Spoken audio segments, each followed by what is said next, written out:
नमस्कार दोस्तों, आज एक यूनिक टॉपिक के डिस्कशन करेंगे जो कि एक स्टेटमेंट है। बहुत सारा लोग बोलते हैं, बहुत सारा स्टूडेंट भी मानते हैं ये बात। तो क्या है वो स्टेटमेंट पहले जान लेंगे। पीरियो में तो बस स्केलिंग ही होता है। तो ये जो स्टेटमेंट है, बहुत सारे डेंटल स्टूडेंट जो लोग पीरियो डिपार्टमेंट छोड़ के बाकी सब डिपार्टमेंट में एक कॉलेज में काम करते हैं, या नहीं तो first year, second year, third year, fourth year, बहुत सारा स्टूडेंट्स, बहुत सारा बाहर का लोग, यही एक आइडियोलॉजी है जो कि मैं ऑब्जर्व किया हूँ, देखा हूँ। वही मैं आपके साथ शेयर करूँगा और एक्चुअली बोलूँगा पीरियो में एक्चुअली क्या क्या काम होता है, मैक्सिमम आइडियोलॉजी क्या क्या सोचते हैं इस डिपार्टमेंट के बारे में, और एक्चुअली क्या क्या काम होता है उसके बारे में हम लोग डिस्कस करेंगे, और क्यों सोचते हैं इस सब के बारे में अच्छे से आपको एक यूनिक आइडिया मिलेंगे। तो बहुत सारे लोग, जो लोग ओरल सर्जरी में पोस्टेड रहते हैं, कंजर्वेटिव में रहते हैं, ऑर्थो में रहते हैं, तो इंटर्न हो सकता है, कोई डेंटल स्टूडेंट हो सकते हैं, प्रोफेसर फैकल्टी कुछ भी हो सकता है। ठीक है, एक स्टेटमेंट करते हैं पेरियोडोंटिक्स डिपार्टमेंट के बारे में, जहाँ पर एक गाम रिलेटेड इशू रिजॉल्व किया जाता है। तो यहाँ पे पीरियोडोंटिक्स एक बहुत बड़ा स्ट्रक्चर है। एक तो हम लोग का गाम है, गाम के नीचे जो एल्वियोलर बोन है वो है, टूथ के साथ जो पीरियोडोंटल लिगामेंट वो है, तीन चार स्ट्रक्चर मिलकर हम लोग को बना है पीरियोडोंसियम। पीरियोडोंसियम रिलेटेड कुछ भी कॉम्प्लिकेशन हो, प्रॉब्लम हो, तो पीरियोडोंटिक्स डिपार्टमेंट डील करते हैं, उसके साथ इम्प्लांट इम्प्लांट करते हैं। मेनली आज के दिन में पीरियोडोंटिक्स डिपार्टमेंट में सबसे ज़्यादा पेशेंट आता है। मेनली ऑटोमेटिक जो पेशेंट आता है वो दांत साफ करने के लिए आता है। मेनली जो हैंड स्किलिंग होता है, हैंड स्किलिंग तो आज के दिन में होता नहीं है, लेकिन थर्ड ईयर फाइनल ईयर वही करते हैं। बाकी पढ़ाई टढ़ाई तो करते हैं, लेकिन क्लिनिकल काम में क्या करते हैं, वो करते हैं हैंड स्किलिंग ही करते हैं। और हम लोग फोर्थ ईयर में आने के बाद इंटर्नशिप में क्या करते हैं, अल्ट्रासोनिक स्किलिंग करते हैं। और मोस्ट ऑफ द पेशेंट वही चिप कंप्लेन लेके आते हैं, patient complain of dirty tooth. उन लोगों के अंदर कैलकुलर स्टेन हो चुका है, टोबाको की वजह से, गुटखा की वजह से, पान च्यूइंग की वजह से, मिनरलाइजेशन की वजह से कैल्शियम डिपोजिट हुआ है, प्लेक कैलकुलस फॉर्म हो चुका है।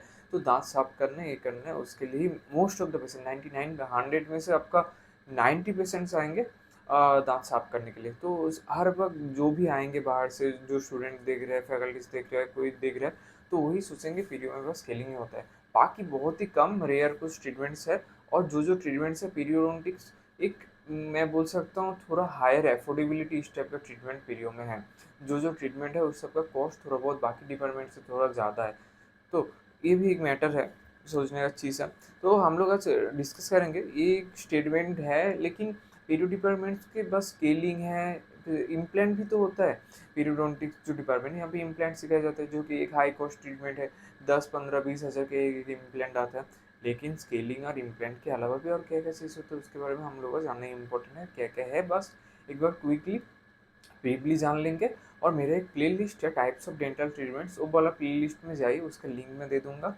Various types of dental treatment, एक डेंटल स्टूडेंट क्या क्या टाइप्स ऑफ ट्रीटमेंट काम सीख सकता है, कर सकता है, इस सब के बारे में वहाँ पे जाकर आप देख सकते हो। वो देखने के लिए रिक्वेस्ट करूँगा। तो पेरियोडोंटिक्स डिपार्टमेंट में क्या क्या होता है जस्ट जान लेंगे। एक तो हम लोग का स्केलिंग हो गया, रूट क्लीनिंग हो गया, जो प्लेक कैलकुलस रिमूवल करने के बाद उसको स्मूथनिंग करने, ये सब।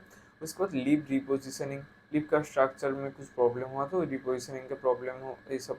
गामी स्माइल, जिन लोगों का गामी स्माइल का प्रॉब्लम हो वहाँ पे, ठीक है, ये वाला ट्रीटमेंट करते हैं। लेजर सर्जरी करते हैं, लेजर सर्जरी फ्रेनेक्टोमी से लेके वेरियस कैप सर्जरी से लेके various types of laser surgery होता है। एक फ्रेनेक्टोमी सर्जरी होता है, हाई लिवियल फिनम हो सकता है, लिंगुअल फिनम की वजह से मिले मिडले लास्ट में, तो फ्रेनेक्टोमी का ट्रीटमेंट भी पेरियोडोंटिक्स में होता है। जिन जिंजाइवल डीपिगमेंटेशन, ये भी एक बहुत ही अच्छा यूनिक टॉपिक है, यूनिक कॉन्सेप्ट है। इसके बारे में मैं फ्यूचर में और भी ज़्यादा एनालिसिस करके बोलूँगा कैसे क्या होता है।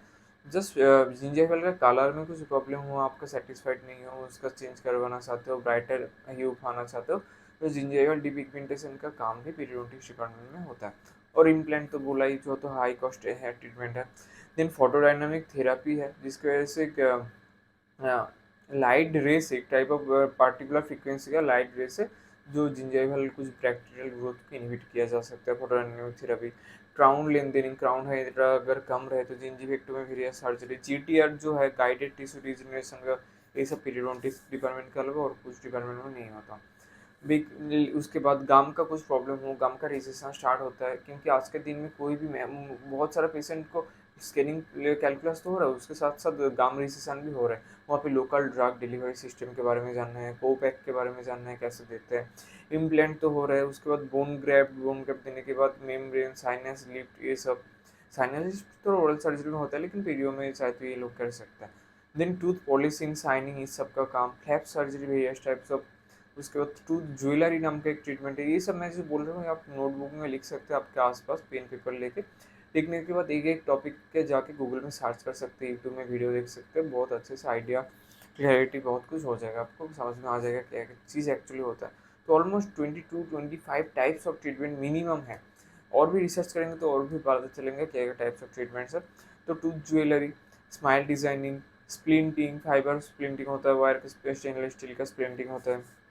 दांत अगर एक्सीडेंटली गिर गया किसी का, वहाँ पे रीसॉकेट में लगाने के बाद वहाँ पे फिर से उसको ठीक किया जा सकता है इमीडिएटली अगर हो पाएंगे तो। देन वेस्टिब्यूलोप्लास्टी, एल्वियोलोप्लास्टी जो है, हेमी सेक्शन, जहाँ पे मोलर्स को काट के, दो रूट वाला 3 रूट वाला मोलर्स को काट के, एक दांत को काट के दो दांत में डिवाइड करके आरसीटी करके वहाँ पे रखा जा सकता है ब्रिस्टिज लगा के। हेमी सेक्शन, रेडी सेक्शन, दांत के रूट के पोर्शन में इन्फेक्शन हो तो बस रूट पोर्शन काट के दांत को कंजर्व किया जा सकता है। देन एपिएक्टोमी, देन एब्सेस ड्रेनेज, ये सब कारण बस पीरियोडोंटिक्स डिपार्टमेंट में ही होता है। लेकिन प्रॉब्लम ये है कि ये सब जो ट्रीटमेंट से पीरियोडोंटिक्स रिलेटेड, ये सब थोड़ा हाई कॉस्ट ट्रीटमेंट होता है, और उसके लिए ओरल हाइजीन स्टेटस अच्छा होना होता पड़ता है, अच्छे से मेंटेन करना पड़ता है। लेकिन ये सब करना उतना ईजी नहीं है, लेकिन सिंपल है, बेसिक कुछ चीज़ें, लेकिन ईजी नहीं है, ये कुछ कुछ काम है जिसकी वजह से इंडिया में मुझे जो लगता है मैक्सिमम पेशेंट ये अफोर्ड नहीं करते। मैक्सिमम रूट प्लानिंग और जो स्केलिंग है, इम्प्लांट है, इतना तक ही सीमित रहता है मोस्ट ऑफ द पेशेंट। बाकी इस सब के बारे में हम लोग को और भी प्रमोट करना है, प्रोमो देना है, एडवर्टाइज करना है। देखिए ये प्रॉब्लम होगा तो आप ऐसे ट्रीटमेंट कर सकते हैं, हमारा डिपार्टमेंट ऐसा ऐसा टाइप्स ऑफ चीज़ प्रोवाइड करता है, ट्रीटमेंट्स प्रोवाइड करता है। मोस्ट ऑफ द पेशेंट की इसके बारे में आइडिया नहीं होता है, बस दांत में कैल्कुलस हुआ, डार्टी हो गया, स्ट्रेन हो गया, ब्लैक कलर हो गया, उसके बाद साफ करना है। मोस्ट ऑफ द पेशेंट का एक ही रीज़न होता है। नहीं तो हम लोग प्रोस्टेट डिपार्टमेंट से राउंड लगाने के बाद दांत के बीच में खाना फंस रहा है, फूड लॉजमेंट हो रहा है, नॉर्मल जो दांत के बीच में स्मॉलर्स का वहाँ पे स्पेस होता है पोस्टीरियर टूथ में, यही वाला। तो वहाँ पे भी ट्रीटमेंट होता है स्केलिंग का, स्केलिंग करके दांत साफ कर दो, फिर क्राउन रिमूवल करके क्राउन लगा, तो ये सब ट्रीटमेंट ही होता है।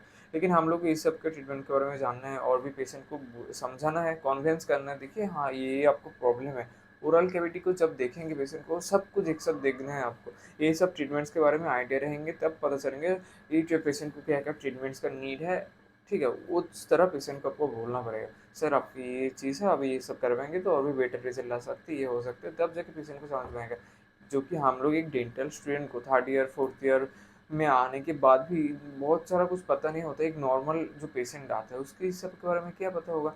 तो उतना हेल्थ एडुकेशन हम लोग इंडिया में उतना है नहीं, mainly oral health education, sex education, इस सब के बारे में धीरे धीरे एक एक करके मैं डिस्कस करूँगा। मेनली ओरल हेल्थ हाइजीनिस्ट हूँ मैं, तो मैं एक डेंटिस्ट हूँ। अगर आप मुझसे बात करना चाहते हैं, कंसल्ट कर चाहते हैं, तो मेरा जो पर्सनल व्हाट्सएप नंबर है दिया है डिस्क्रिप्शन बॉक्स में, कमेंट बॉक्स में, नंबर सेव करने का मेरे साथ बात कर सकते हैं।